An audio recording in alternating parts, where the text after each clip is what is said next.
23 février, Moscou, stade Loujniki. Plus de 200 000 Russes sont rassemblés pour le concert-meeting organisé à l'occasion de la journée des défenseurs de la patrie. Un jour férié en l'honneur des forces armées russes et de leur rôle dans la protection du pays. La musique est forte, les drapeaux flottent et des canons à confetti envoient des paillettes dans le ciel. Puis Vladimir Poutine entre en scène et la foule rugit.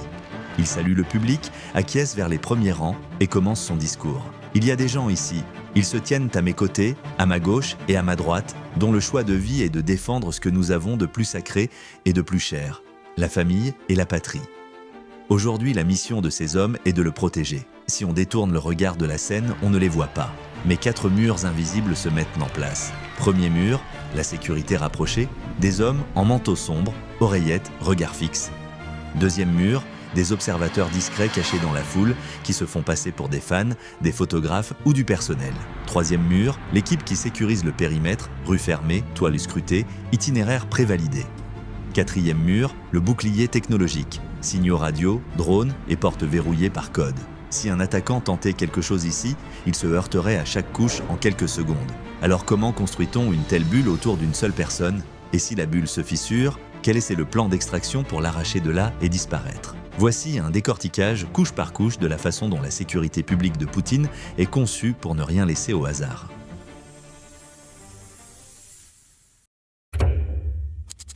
La première couche, ce sont les gardes du corps, les personnes les plus proches du président. Leur sélection commence au Service fédéral de protection, le FSO, l'une des organisations russes les plus élitistes et les plus secrètes.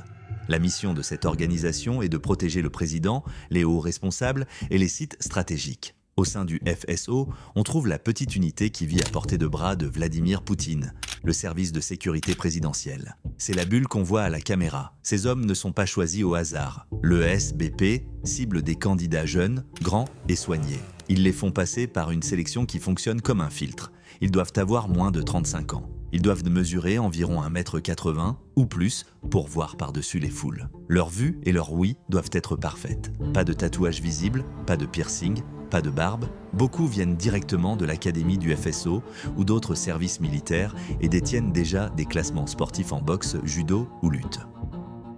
Ensuite, les investigations commencent. Les enquêteurs épluchent toute la vie des candidats, école, famille, finances. Ils vérifient les parents, les frères et sœurs, les conjoints. Ils font passer des polygraphes pour détecter des liens étrangers, la drogue, le jeu ou tout ce qui pourrait devenir un levier de pression. Des psychologues évaluent le contrôle des impulsions et la capacité à rester calme quand les choses déraillent. Des médecins testent l'endurance. Il faut être capable de sprinter, de combattre et de porter un poids mort en costume. Si un candidat échoue à remplir ne serait-ce qu'une seule de ces conditions, il est automatiquement éliminé. Ceux qui réussissent passent à une formation plus avancée. Ils apprennent à tirer avec précision sous stress, à travailler avec des armes courtes, à bout portant, à protéger un principal tout en évoluant sous feu réel et à tirer en se déplaçant dans une foule. Ils s'entraînent aux techniques de contrôle et au désarmement. Ils apprennent les premiers soins, l'utilisation de garrots, de kits de maintien des voies aériennes et d'obturateurs de plaies thoraciques. Parce que la première minute est leur responsabilité, pas celle d'une ambulance. Ils développent aussi l'étiquette et les compétences sociales. Comment guider la presse, lire une pièce et briser une poignée de main rapidement sans paraître impoli. La sélection teste la loyauté aussi durement que la compétence parce qu'une seule fuite peut annuler toutes les autres couches de sécurité. Les recrues passent des entretiens répétés sur l'idéologie et les valeurs de l'État. Les voyages à l'étranger sont restreints. Même les routines familiales peuvent changer pour éviter les fuites ou les pressions. Et ils doivent signer des clauses de confidentialité strictes. Violer ces accords ne mène pas à un licenciement discret. Ça peut signifier des poursuites pénales, la prison et parfois même la disparition pure et simple des traîtres. Le système est donc clair dès le premier jour. La trahison n'est pas une option. Les nouveaux commencent de loin, au poste de périmètre, au contrôle d'accès ou à la surveillance des coulisses. S'ils se montrent fiables, ils tournent vers les couloirs de salle et les bords de scène. De là, les meilleurs rejoignent l'équipe de déplacement, ceux qu'on voit derrière Poutine lors de ses voyages et sur les scènes de stade. L'équipe de sécurité travaille en continu pour que la protection ne s'arrête jamais. Une apparition publique normale suit un plan étape par étape bien défini où chaque phase s'enchaîne à la suivante pour que personne n'ait à improviser ou à prendre des risques inutiles. D'abord, une équipe avancée part en éclaireur et vérifie tout. Elle parcourt l'itinéraire, repère les angles dangereux, teste les couloirs de service et les ascenseurs et dresse une carte simple indiquant où se tenir, où marquer une pause et où courir si les choses tournent mal. Ensuite, l'équipe de protection rapprochée encercle le président et forme un mur humain mobile avec des gardes placés aux épaules, à l'avant, à l'arrière et un supplémentaire qui comble les brèches selon les besoins. Chacun sait exactement où se déplacer, quoi couvrir et quand ouvrir l'espace. Dans les foules denses, les gardes peuvent également utiliser de faux bras réalistes, des manchons prothétiques qui dépassent des manteaux ou reposent sur des barrières pour rendre plus difficile pour un attaquant de distinguer quelles parties du corps sont réelles et où se trouvent vraiment les mains du garde. L'objectif était la confusion visuelle, ce qui raccourcit le temps de réaction et facilite l'interception des menaces. Un attaquant peut penser qu'un garde croise les mains devant lui, alors qu'en réalité, son bras véritable est sous la veste tenant une arme prête à tirer. L'entraînement grave ça dans la mémoire musculaire. Donc, quand quelqu'un se jette soudainement en avant, attrape quelqu'un ou provoque une forte distraction, le garde le plus proche réagit instantanément pendant que les autres glissent en position. Si vous pensez que c'est tout, vous faites fausse route. S'il échoue, la couche suivante à l'intérieur de la foule prend le relais. Le deuxième mur se cache en pleine vue. Ce sont des équipes en couverture, installées comme des supporters, des opérateurs de caméra, des techniciens du son et même des agents d'entretien. Leur mission est de se fondre dans la masse et de régler discrètement les problèmes avant qu'ils ne deviennent sérieux.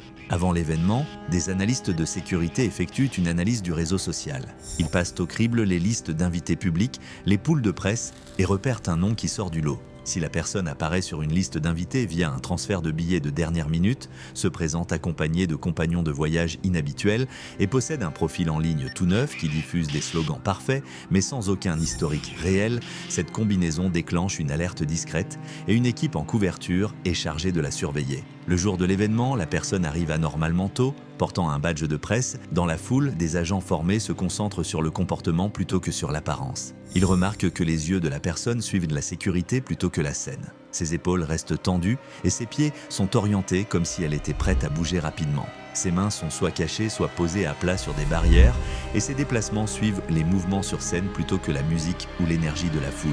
Un agent en couverture, qui se fait passer pour un opérateur de caméra, remarque d'autres petites incohérences. Le boîtier de la caméra est légitime, mais l'objectif ne correspond pas à la distance de prise de vue. Et la personne dérive constamment vers des intersections d'allées avec des lignes de vue dégagées. L'équipe en couverture donne le signal pour une vérification discrète. Un membre du personnel faisant office de régisseur demande poliment à revérifier les accréditations et propose un meilleur angle, guidant la personne vers un espace presse. En même temps, un fan en couverture occupe la place d'origine et surveille le siège que la personne voulait. Si la personne coopère, l'incident reste discret et contenu. Si elle résiste, l'interaction passe de cordiale à ferme et elle est calmement escortée vers une zone en coulisses présentée comme une tente technique où une autre équipe prend le relais. Pas d'affrontement public, pas d'alarme, pas de perturbation. Le risque est éloigné du centre et l'événement se poursuit sans que personne ne remarque rien.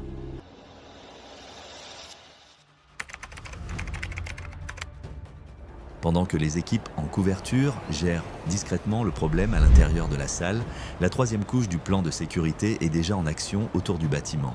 Des heures plus tôt, la police et les équipes de sécurité bloquent les pâtés de maisons environnants pour que la circulation ne puisse se déplacer que dans des directions contrôlées. Des agents arrêtent et contrôlent chaque véhicule qui pénètre dans la zone sécurisée, tandis que des barrières et des clôtures guident les piétons pour que les foules se déplacent là où la sécurité les attend. Des chiens renifleurs d'explosifs inspectent les entrées et des spécialistes des explosifs examinent pour que personne à l'intérieur n'ait à prendre de risques inutiles. En parallèle, les chauffeurs assignés au président mémorisent les itinéraires à l'avance. L'itinéraire principal, un itinéraire de secours et plusieurs alternatives. Des équipes avancées scrutent les bâtiments à proximité et remarquent des détails que la plupart des gens ignorent. Des fenêtres qui s'ouvrent vers l'extérieur, des toits avec de nouvelles traces de frottement, des échelles qui n'étaient pas là la veille, et ils signalent tout ce qui pourrait offrir une ligne de vue dégagée. Des équipes de surveillance couvrent discrètement ces angles, pas seulement depuis les hauts toits, mais depuis des fenêtres de niveau intermédiaire et des balcons qui donnent sur les allées et les entrées.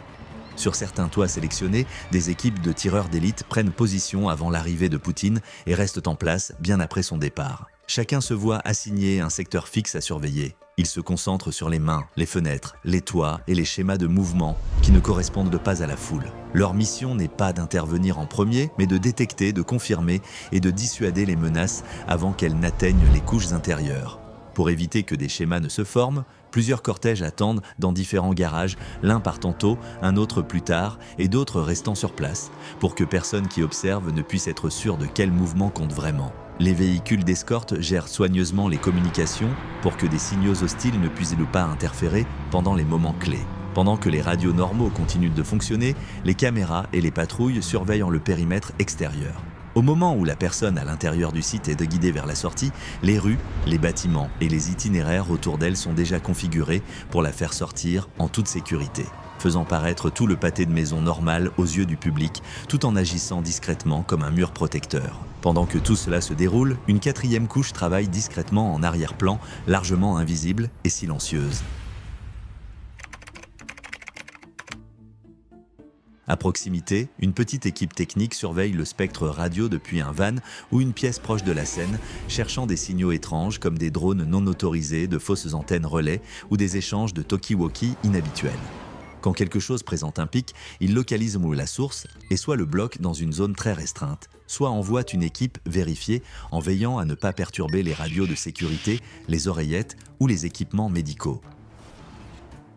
Des protections sanitaires discrètes sont également prêtes. Les systèmes d'air utilisent des zones d'aspiration protégées. La nourriture et l'eau suivent des règles de traçabilité strictes pour qu'aucune altération ne passe inaperçue. Et une petite équipe médicale attend dans les coulisses avec des équipements de protection et des antidotes dont elle pourrait avoir besoin.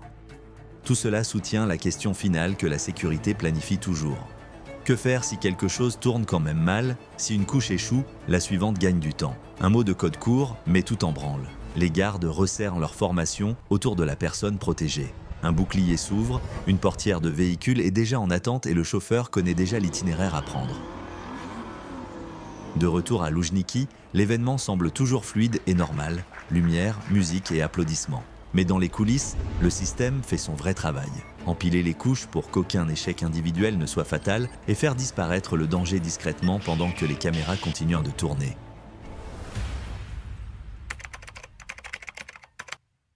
Toutes ces couches de sécurité et ces plans de secours se connectent à une rumeur qui ne disparaît jamais vraiment. L'idée que Poutine utilise parfois un sosie. Au fil des années, des gens ont remarqué des différences de taille, de traits du visage, de forme des oreilles, de style de marche ou de comportement public de Vladimir Poutine lors de différentes apparitions. Les spéculations se sont intensifiées quand les médias ukrainiens et des responsables ont commencé à questionner ouvertement si le même homme se présentait à chaque apparition publique. Le chef du renseignement militaire ukrainien est même passé à la télévision et a montré des photos des oreilles de Poutine côte à côte, affirmant que la forme des oreilles ne devrait pas changer, alors que les siennes semblent différentes d'une apparition à l'autre. En janvier 2023, la rumeur est devenue un mème sur Internet. Les gens affirmaient que quelque chose clochait dans l'apparence de Poutine. Il semblait différent de d'habitude et paraissait porter des semelles compensées dans ses chaussures pour paraître plus grand. Certains y ont vu une preuve, d'autres ont simplement haussé les épaules en qualifiant ça de théorie du complot classique. Le Kremlin a à plusieurs reprises démenti tout ça, qualifiant ça de rumeur sans fondement ni preuve. L'idée persiste quand même. Vrai ou pas, personne ne peut le confirmer ni le démentir complètement parce que ça correspond parfaitement à la façon dont la sécurité de Poutine fonctionne déjà.